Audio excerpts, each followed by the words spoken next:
So we have dev and ops, and on the development side, we have planning, coding, building, and testing. So the arrow kind of flows from planning to coding to building and testing. And if you look at the state of technology a few years back, there were development teams and then there were operations team. Software was built and coded by one team and then handed over to a different team with a different set of skill sets. This is what dev and ops teams used to look like. So then what happened is ops team would deploy something in production or in a live environment, and then there would be issues. And then there will be a constantly waging internal war between both the teams as to who has to fix it, whose fault was it. And then microservices came along, and then what happened is there was a much dying need of faster development cycles. And what that means is you have short, small increments and you want to push live to production as fast as possible. And as agile development picked up, this was even more needed. So DevOps was born out of a dire need to bridge that gap and bring those conversations together. So it's an infinite loop represented as a loop where a lot of different operations take place under the same hood. It's not a single skill set, it's actually a mindset and a cultural change for a lot of different teams.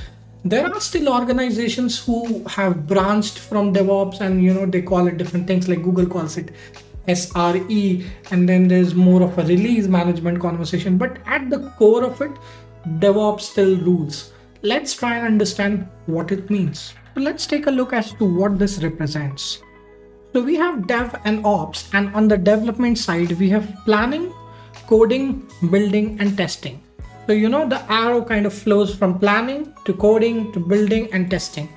And then release is a handover process, right? And then from release, you go to deployment, you go to operationalization, which is effectively putting things into prod, and then you have monitoring, and then again back into planning, and the loop continues, right? There's a lot of different well-defined areas, and then there's a lot of tool chains around DevOps. We'll talk about some of them. We'll talk about some of the different tools category and some of the best DevOps tools. So let's start with the code, right? We have source control and version control.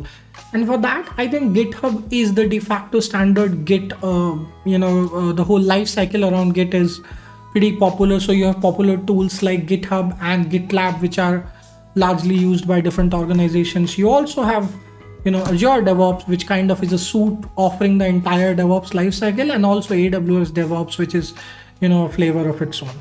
Then there are build tools, right, which are development and automation. And build tools could be Maven, NPM, Gradle, and stuff like that, which kind of helps you to take care of your source code and all that.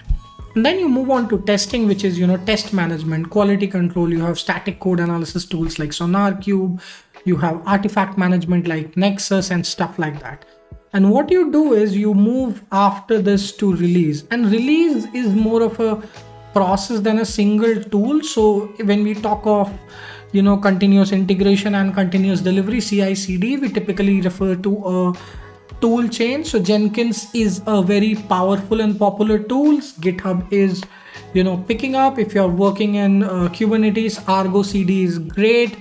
You have Flux CD, which is also very popular. GitLab has a CI, which is also very popular. And then you move on to the ops side, right? When you talk of ops side, you have things like deployment, you have problems like infrastructure as a code, which is trying to automate your infrastructure and use code to create infrastructure. So, and then you want to use that to provision infrastructure, obviously. So there's tools like Terraform and Pulumi, and then there's configuration management, for which you want to use Ansible and Chef.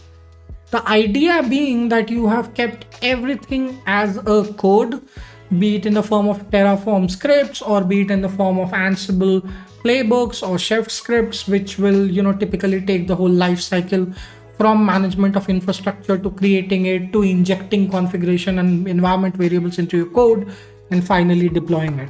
Now, when you operationalize, you are typically talking about things like virtualization, containerization, which is, do I want to put it in Docker? Do I have a Docker swarm? Do I have a standard deployment on server and stuff like that? And then again, the same tools like Terraform and Pulumi can come into your help, and you can do and take care of that.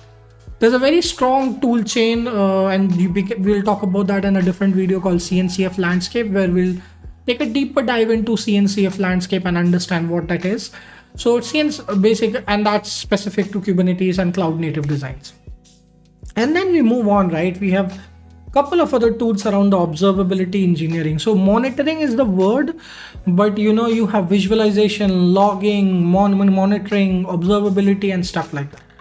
So you have tools like ELK, Grafana, Prometheus, Thanos, and stuff like that, which are, a holistic suite for doing all of this. And then you take all of this data and put it into planning again, right? There's additional mentions like Key Vault and secret management tools and, deployment specific tools, some scripting engines and stuff like that, policy management tools, localized development environment like Vagrant and stuff like that, which people want to use.